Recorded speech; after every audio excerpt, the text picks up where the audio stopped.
Ever had that big party that you went to and you just ate way too much sugar and carbohydrate and now you're just feeling bloated, heavy and gluggy? Well, I want to talk to you about my favorite things to try and reverse the carb overload. So this is a real cool one because we see this all the time. Patients, we've regulated their diets, they're getting better, and then all of a sudden they have a party or they go out or they have Christmas or Easter or something like that, and the net result is they feel terrible the next day again. So let's have a look through simple things you can do to beat the carb overload.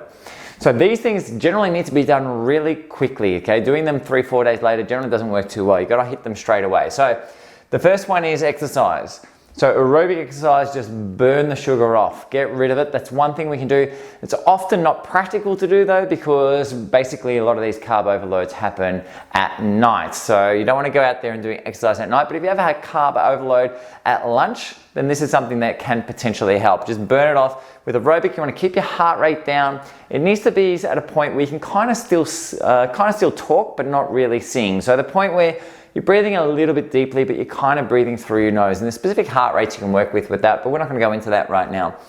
The next one is fat. So carbohydrate promotes insulin. We need to negate that effect. We know ghee is fantastic at reinstating insulin sensitivity patterns. It reduces insulin resistance. So ghee is a great option to try and negate that.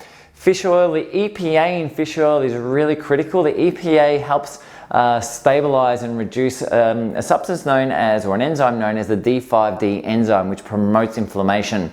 So taking fish oil straight after on that night can really make a difference the next morning from what I see. So what you basically do is before you go to bed that night, take about 2,000 to 3,000 units of fish oil. That EPA will help negate the stimulation of the D5D enzyme and often calms that down. Things like sesame and turmeric can also do that as well, but we find fish oil does it really well with the fat content, also help negating the carb ratio problem.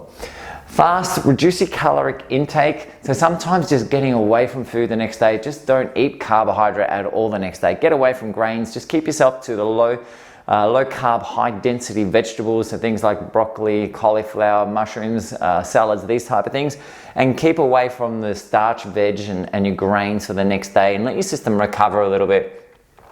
And then convert it to energy. Turn it around and convert it to energy. So magnesium and vitamin B1 are fantastic for doing that. They stimulate those pathways, glycolysis and like, and allow you to utilize it.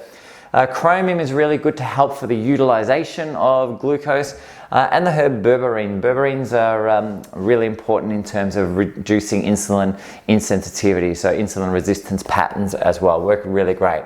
So anyway guys, that's a quick little idea and understanding of things that work really well to try and negate that carb overload feeling that we often get after having too much. If there's anything you know that works really well for you, please post them up. I'd love to hear it. If you have any questions on any of these, want more information, just post them up or message me personally. Always happy to help.